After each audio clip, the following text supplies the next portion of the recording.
ये रीडिंग लियो fire sign के लिए है। तो लियोज आपको इस महीने किस चीज़ पर ध्यान देना है। तो यहाँ पे कुछ चीज़ें हैं जो क्लियर नहीं है, कहीं पे कंफ्यूजन है। आपके काम में भी हो सकता है, आपके रिलेशनशिप्स में भी हो सकता है कंफ्यूजन। ये कहीं पे आपको क्लैरिटी भी चाहिए लाइफ में, पर सब कुछ अभी आपको मालूम नहीं है। और एक नया रास्ता भी है जिसके बारे में आप सोच रहे हैं, आप उसको मैनिफेस्ट कर रहे हैं, but you are not very sure. आप बहुत श्योर नहीं हैं कि इसको किस तरह से करें, क्योंकि जो आसपास की चीज़ें हैं उसमें क्लैरिटी नहीं है। कम्युनिकेशन में भी कहीं पे क्लैरिटी नहीं है। कुछ एक कॉन्वर्सेशन है किसी के साथ है या टीम के साथ भी हो सकता है जो क्लियर नहीं है, बात अटकी हुई है। तो आपको यहाँ पे ये देखना है कि थोड़ा सा आपको फ्लेक्सिबल होने की ज़रूरत है। आपके आइडियाज़ बहुत अच्छे हैं। You are in a position of authority and stability, है ना।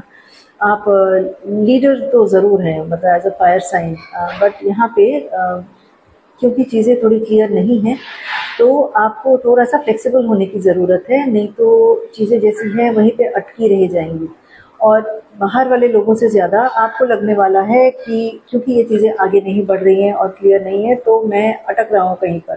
लाइक आपको ट्रैप फीलिंग होगा, जैसे फंस गए हैं आप कहीं पर। बट बेसिकली आपको ज़रूरत ये है कि आपको अपना एटीट्यूड थोड़ा सा फ्लेक्सिबल रखना है। सॉल्व तभी होता है अगर दो कदम चलता है तो एक कदम आप भी आगे चलें। एज अ पर्सनालिटी आपको थोड़ी मुश्किल हो सकती है आगे चलने में या अपना पॉइंट कंसीड करने में, या थोड़ा सा ईगो को हर्ट हो सकता है। बट दिस मंथ अगर आप थोड़े से फ्लेक्सिबल नहीं होंगे तो आपको लगेगा कि आप बंधे हुए हैं कहीं पे ना। आपको ट्रैप वाली फीलिंग ज़रूर आएगी इन दिस मंथ अगर आपने फ्लेक्सिबल अप्रोच नहीं अपनाया तो कम्युनिकेशन पे स्ट्रेस बहुत है। फर्स्ट 15 डेज पे डेफिनेटली कम्युनिकेशन पे स्ट्रेस बहुत है। और कोई चीज़ है जहाँ पे फॉरवर्ड मूवमेंट नहीं हो रहा है, तो आपको वहाँ पे क्लियर कम्युनिकेशन करना है। एक फॉग है जिसमें से बाहर आने का मौका है आपके पास, वो आपकी कम्युनिकेशन पे डिपेंड करता है। तो सोचिए और क्लियर कम्युनिकेशन पे आइए और ये देखिए कि इंस्टेड की सारे लोग अपनी ही बात पे अटके रहें, कहाँ पे मैं आगे बढ़ सकता हूँ या मैं आगे बढ़ सकती हूँ, किस तरह से मैं अपना पॉइंट ऑफ व्यू बेटर तरीके से कन्वे कर सकती हूँ या कर सकता हूँ। इन द सेंस कि जिद की बजाय या स्टबननेस की बजाय अगर मैं क्लियरली ये समझाऊँ कि ये पॉइंट है, ये चीज़ मुझे नहीं समझ में आ रही या ये पॉइंट ऑफ व्यू मुझे क्लियर नहीं है, तो डिस्कशन मोड में रहने से आपको ये फॉग में से क्लैरिटी ज़रूर मिलेगी और सक्सेस आपको ज़रूर मिलेगी इसमें। बिकॉज एक न्यू बिगिनिंग, एक नया स्टार्ट आपकी लाइफ में आ रहा है।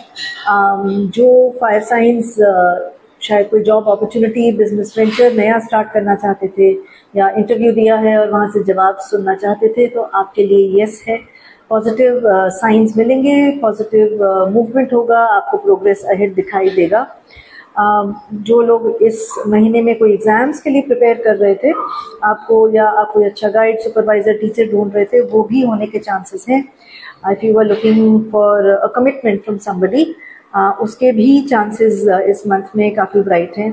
आप कोई टीचर, हीलर, गाइड या काउंसलर के रोल में स्टेप इन कर सकते हैं इस महीने में। Again communication is the theme over here. आपके घर के और फैमिली के स्ट्रक्चर्स में आपको रूटीन एंड डिसिप्लिन के साथ साथ you also have to be somebody who is also very kind and patient and दूसरों को चांस दे रहे हैं अपना बात कहने के लिए। हमेशा आपको अपनी बात नहीं रखनी है, आपको दूसरों की बात सुननी भी है, क्योंकि लोग आपको रोल मॉडल की तरह दिखते हैं। आपको शायद पता है या नहीं पता है, पर लोग आपको मॉडल और लीडर की तरह दिखते हैं, तो उनकी बात सुनना भी ज़रूरी है। तो अगर आप कोई स्टेप लेना चाहते हैं इस महीने में, तो please go for it. The answer is yes. आप जो आगे स्टेप लेना चाहते हैं ज़रूर लीजिए, बट बी फ्लेक्सिबल रहिए, डिस्कशन मोड में रहिए, ना कि अथॉरिटी वाले